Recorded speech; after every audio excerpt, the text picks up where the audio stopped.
ओम नमो नारायणा. नमस्कार मित्रांनो, स्वागत आहे आपले बेस्ट मराठी यूट्यूब चॅनलमध्ये. मित्रांनो, व्रतामध्ये सर्वश्रेष्ठ व्रत, पापक्षय करणारे, शुभ फलदायी, श्रीहरी विष्णू यांना अत्यंत प्रिय असणारे व्रत म्हणजे एकादशी व्रत. मित्रांनो, प्रत्येक महिन्यामध्ये 2 एकादशी येतात व वर्षभरामध्ये एकूण 24 एकादशी येतात. यातील प्रत्येक एकादशीचे महत्त्व व फळ हे वेगवेगळे आहे. मानले जाते की जो कोणी व्यक्ती हरिनाम स्मरणासह भक्तिभावाने एकादशी व्रत करतो तो व्यक्ती त्याच्या कळत नकळत झालेल्या पापकर्मातून मुक्त होतो. त्यावर सदैव श्रीहरीची कृपा आशीर्वाद राहतात. अंतक्षणी तो मोक्षप्राप्ती करतो, त्यास श्रीहरीचरणी स्थान प्राप्त होते.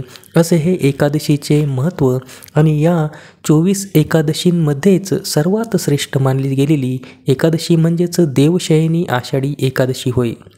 जे एकादशी केल्याने सर्व एकादशीचे पुण्यफळ व्यक्तीस लाभते.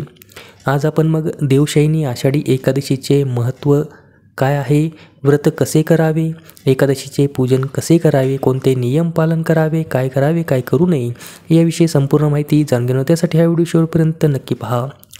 मित्रांनो, यंदा देवशयनी आषाढी एकादशी ही 17 जुलै बुधवार रोजी आलेली आहे. तर ही आषाढी एकादशीची तिथी आहे, ती कधी प्रारंभ होते ते पाहून घेऊया. तर तिथी प्रारंभ होते 16 जुलैच्या रात्री 8:33 आणि 17 जुलैच्या रात्री 9:33 ही तिथी समाप्त होते. तसेच या आषाढी एकादशीच्या दिवशी, देवशयनी आषाढी एकादशीच्या दिवशी शुभयोग देखील जुळून आले. सर्वार्थ सिद्धियोग, अमृत सिद्धियोग देखील जुळून आलेले आहेत. त्यामुळे याचे महत्त्व अधिक पटीमध्ये वाढलेले आहे. आणि देवशयनी आषाढी एकादशीचं जे व्रत करणार आहात त्याचं जे व्रत आहे, उपवास आहे, तो आपण द्वादशीला म्हणजेच 18 तारखेला सोडायचा आहे. मित्रांनो, देवशयनी आषाढी एकादशीच्या दिवसापासून पुढील 4 महिने कार्तिक एकादशी म्हणजेच देवउठणी एकादशीपर्यंत श्रीहरी विष्णू शयन करतात. आणि या देवशयनी एकादशीपासून लग्न म्हणजे अशा प्रकारचे शुभ कार्य हे केले जात नाही. मित्रांनो, आषाढी देवशयनी एकादशी ही सर्वश्रेष्ठ मुक्त करणारी आणि सर्व एकादशीचे पुण्यफळ प्रदान करणारी एकादशी आहे. या दिवशी व्रताबरोबरच श्रीहरी पूजन, नामजप याचे विशेष महत्त्व आहे. मग हे पूजन नेमकं कसं करावं त्याविषयी जाणून घेऊया. मित्रांनो, एकादशी व्रताचा प्रारंभ आपल्याला दशमी तिथीपासून करायचा आहे. म्हणजेच एकादशी व्रत नियम हे दशमी तिथीपासूनच आपल्याला पालन करायचे आहेत. दशमी तिथीपासूनच आपल्याला ब्रह्मचर्य व्रताचं पालन करायचं आहे. शक्य असल्यास जमिनीवर शयन करावे व दुसऱ्या दिवशी सकाळी ब्रह्ममुहूर्तावर उठून श्रीहरी नामजप करावा. तसेच सडा रांगोळी स्नानादी कर्म निवृत्त होऊन संपूर्ण घरभर गंगाजल शिंपडायचं आहे. त्यानंतर आपल्या नित्यपूजास्थळी अथवा स्वतंत्र घराच्या ईशान्य दिशेला श्रीहरी विष्णूमूर्ती स्थापन करावी अथवा प्रतिमेची स्थापन करावी. ज्या ठिकाणी पूजन करणार आहात त्या ठिकाणी रांगोळी काढायची, त्यावर पाट ठेवून मग श्रीहरीच्या नामघोषासह मूर्ती अथवा फोटो स्थापित करायचा आहे, दिवा लावायचा आहे व त्यांचं षोडशोपचारांनी पूजन करायचं आहे. तसेच श्रीहरी यांना आवडणारे पिवळ्या रंगाचे वस्त्र त्यांना अर्पण करायचे आहे. गंध, अक्षता, तिलक लावायचा आहे. त्यांना त्यांचे आवडते पिवळ्या रंगाचे फूल अर्पण करायचे आहे. तसेच श्रीहरींचे पूजन ज्याशिवाय अपुरे आहे ते म्हणजे तुळशीची पानं त्यांना न विसरता अर्पण करायची आहे. त्यांना पिवळ्या रंगाची केळी, पिवळे आंबेही आपण अर्पण करू शकता. तसेच विधिवत पूजन संपन्न करून कथा ऐकावी, श्रीहरी तसेच विठ्ठलांची आरती करावी. तसेच श्रीहरी समोर बसून कमीत कमी 108 वेळेस ओम नमो भगवते वासुदेवाय या मंत्राचा जप आपल्याला करायचा आहे.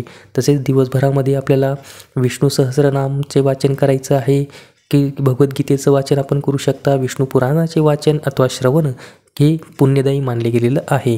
तसेच आषाढी एकादशीच्या दिवशी व्रत व उपवास केल्याने मानले जाते की व्यक्तीचे सकळ मनोरथ पूर्ण होतात. महाराष्ट्रात या दिवसाला आणखी विशेष महत्त्व आहे.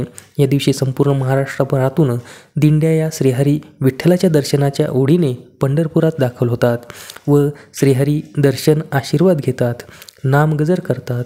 याप्रमाणे दिवसभर नामजप व भजन करत आपण व्रत करायचं आहे. तसेच एकादशीच्या रात्रीही भजन कीर्तन हरिनाम जप करत जागरण करण्याचे विधान आहे. त्यामुळे आपण रात्रभर जर शक्य नसल्यास आपल्याला जोपर्यंत शक्य आहे तोपर्यंत आपण रात्री श्रीहरी नामजप, भगवद्गीतेचं वाचन, विष्णू सहस्रनामाचा पाठ केला तरी देखील चालणार आहे. तसेच दुसऱ्या दिवशी द्वादशीच्या दिवशी सकाळी लवकर उठावे, नित्यकर्म निवृत्त होऊन स्वच्छ आंघोळ करून श्रीहरीचे पूजन आपल्याला पुन्हा करायचे आहे आणि त्यांना नैवेद्य दाखवायचा आहे व आपणही त्या दिवशी व्रत सोडायचे आहे. या आषाढी एकादशीच्या दिवशी केळीच्या दानाचे विशेष महत्त्व आहे. आपण या दिवशी मग केळीचं दान करू शकता. आषाढी एकादशीपासून चातुर्मास प्रारंभ होतो. या 4 महिने चालतो व कार्तिक एकादशीला संपतो. मित्रांनो, परमात्मा प्राप्तीसाठी हा चातुर्मास खूप महत्त्वाचा मानला गेलेला आहे. त्यामुळे या चातुर्मासामध्ये आपण जेवढीच ईश्वर सेवा केली तर तेवढेच पुण्यफळ आपल्याला प्राप्त होणार आहे. आषाढी एकादशीच्या दशमी तिथीपासूनच आपण मद्यपान, मांसाहार सेवन हे टाळायचे आहे. ब्रह्मचर्य व्रताचं पालन करायचं आहे. तामसी पदार्थाचं सेवन टाळायचं आहे. त्यामध्ये लसूण, कांदा इत्यादी आपल्याला खायचं टाळायचं आहे. तसेच खोटे बोलू नये. तसेच या दिवशी आपण गरजवंतास आवश्यक ती मदत केली पाहिजे.